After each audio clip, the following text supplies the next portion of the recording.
పార్వతీపురం మన్యం జిల్లాలో పాలకొండ మాజీ ఎమ్మెల్యే కళావతి రైతుల సమస్యల ప్రభుత్వానికి కూటమి పార్టీ ఎమ్మెల్యేలకు సమీక్ష చేపట్టారు. ఇక రైతుల తూకంలో ధాన్యం కొనుగోళ్లలో నష్టపోతున్నారని, క్వింటాకు అదనంగా 7 కేజీలు చెల్లించాల్సి వస్తుందని ఆమె తెలిపారు. దీని కారణంగా ప్రతి క్వింటాకు 150 నుండి 200 వరకు రైతులకు నష్టం పడుతుందని, అదనపు తూకాలతో లాభం ధాన్యం కొనుగోలుదారులకు చేరుతున్నట్లుగా విమర్శించారు. రైతుల ఆవేదనను గుర్తిస్తూ కూటమి ప్రభుత్వం తక్షణమే సమాధానం ఇవ్వాలని కళావతి కోరారు. ధాన్యం విషయంలో మాకు మిల్లర్స్ 6 కేజీలు 7 కేజీలు అడుగుతారు తల్లి. దానికి మేము ఇబ్బందులు పడి ఎంత కష్టపడి మాకే తడలేదు, తడిపోలేదు. బస్తాలు కూడా కనబడుతున్నాయి. అలాంటి ఇబ్బందులు కూడా మాకు రేటు పెట్టి కొనడానికి ఒప్పుకుంటారు. 6 కేజీలు 7 కేజీలు దాన్ని మిల్లర్స్ అడుగుతాం. మా ఇబ్బందులు మీ నాటోళ్ళకి చెప్పుకోకపోతే అది మాము మీతో చెప్పుకోవాల్సింది మా పరిస్థితి.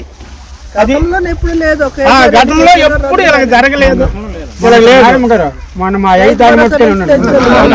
రైతు భరోసా నుంచి ఇక మన ప్రభుత్వం ఉన్నప్పుడు అయితే ఎక్క పచ్చివి పండు అనుకుంటే ఎత్తిసేవాళ్ళు. మరి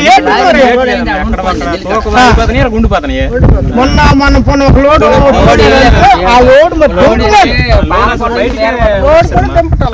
ఇప్పుడు మరి ఎమ్మెల్యేలు వాస్తవం మాట్లాడుకుంటే గ్రీవెన్స్ పెట్టుకోవడానికి అవకాశం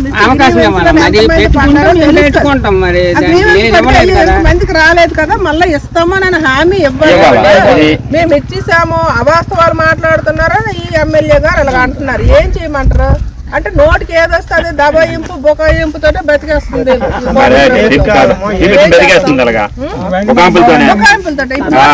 రాలేదంటే నిజం కాదా?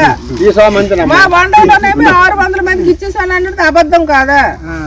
మరి 300కి రాలేదని నిన్న కలెక్టర్ గారికి గ్రీవెన్స్ పెడితే ఈనాడు పేపర్లో వేశారు.